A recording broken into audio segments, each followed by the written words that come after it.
بسم اللہ الرحمن الرحیم عن عبد اللہ بن عامر رضی اللہ عنہما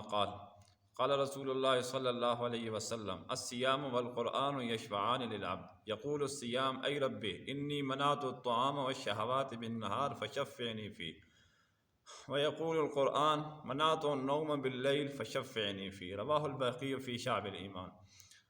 نبی کریم صلی اللہ علیہ وسلم کا ارشاد مبارک ہے کہ قیامت کے روز روزہ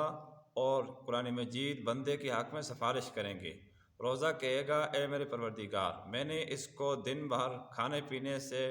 نفس کی خواہشات پورا کرنے سے روکے رکھا، میری سفارش اس کے حق میں قبول فرما۔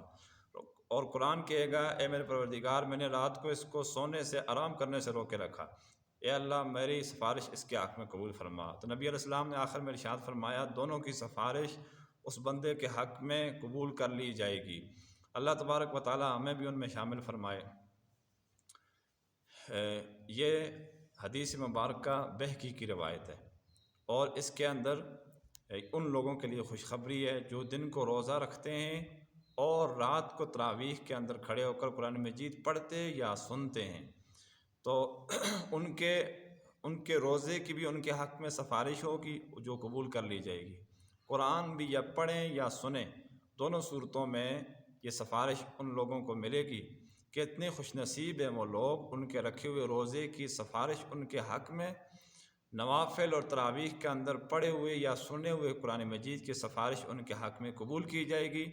اور ان کے لیے وہ وقت کتنی فرحت اور مسرت کا وقت ہوگا۔ اللہ تبارک و تعالی ہم سب کو بھی قرآن کریم کے ساتھ